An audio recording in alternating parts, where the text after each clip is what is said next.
अखण्डमण्डलाकारं व्याप्तं येन चराचरं तत्पदं दर्शितं येन तस्मै श्रीगुरवे नमः।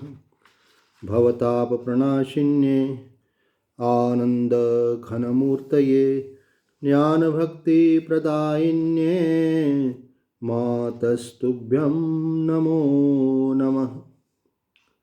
नारायणं नमस्कृत्य नरं चैव नरोत्तमं देवीं सरस्वतीं व्यासं ततो जयमुदीरये। संक्षिप्त योग वशिष्ठ निर्वाण प्रकरण उत्तरार्ध सर्ग 81। आज का विषय है रुद्र की छाया रूपिणी कालरात्रि के स्वरूप तथा तांडव नृत्य का वर्णन। श्री वशिष्ठ जी कहते हैं, रघुनंदन, तदंतर उस समय उस महाकाश में मैंने देखा भगवान रुद्र मत्त से होकर अकांड तांडव में प्रवृत्त हो रहे हैं। उनकी आकृति बहुत दूर तक फैली हुई थी। उनका शरीर आकाश के समान ही व्यापक दिखाई देता था। उनका आकार बहुत बड़ा था। उन्हें देखकर ऐसा लगता था मानो एकार्णों का जल ही तत्काल देह धारण करके खड़ा हो गया हो। इसके बाद मुझे दिखाई दिया कि उनके शरीर से छाया सी निकल रही है जो तांडव नृत्य में उनका अनुकरण एवं अनुसरण करने वाली है। उस समय मेरे मन में यह प्रश्न उठा कि 12 सूर्यों के विद्यमान न रहने पर जब आकाश में महान अंधकार छा रहा है तब यह छाया कैसे स्थित हुई है। मैं इस प्रकार विचार कर ही रहा था कि वह तत्काल नृत्य करती हुई शीघ्रतापूर्वक उनके आगे जाकर खड़ी हो गई। उसका शरीर भी विस्तृत था तथा वह भी अपने 3 नेत्रों से सुशोभित हो रही थी। उसका रंग घोर काला था।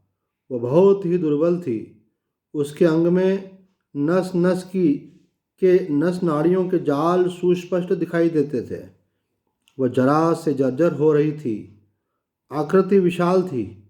मुख पर आग की ज्वालाएं व्याप्त थी। वन के चंचल पत्र पुष्प आदि मुकुट बनाकर उनके मस्तक की शोभा बढ़ाते थे। वह कोयले के समान काली थी, मानो काली रात्रि ही उसका रूप धारण करके आ गई हो।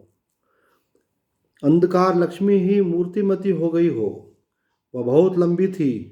उसका मुंह विकराल दिखाई देता था।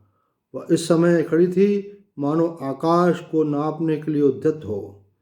अपने बड़े बड़े घुटनों और भुजाओं के भ्रमण से वह समस्त दिशाओं को मानो नाप लेना चाहती थी।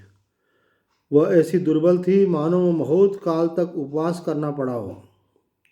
उसके विशाल शरीर में सर्वत्र गड्ढे ही गड्ढे दिखाई दे रहे थे।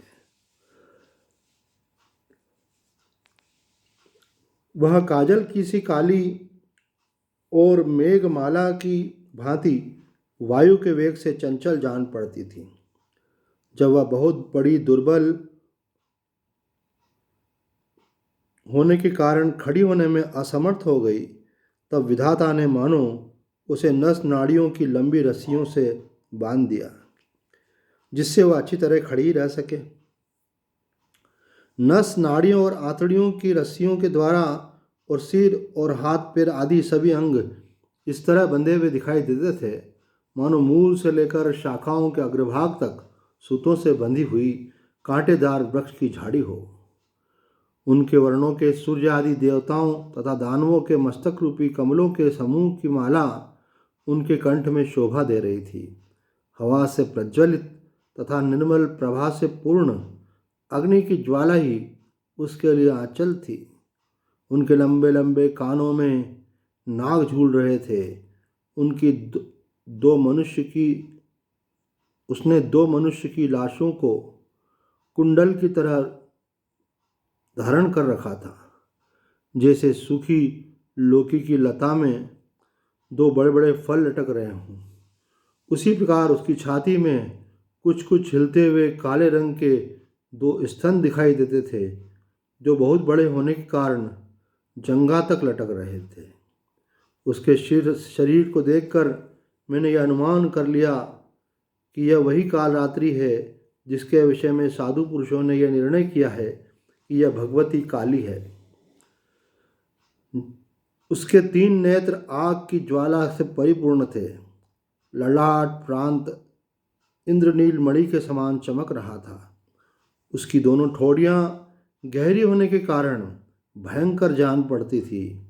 वात स्कंद अर्थात प्रवाह आदि वायु रूपी तागों में पुरोई हुई तारावलियाँ उसके कंठ देश में मुक्ताहार का काम दे रही थी।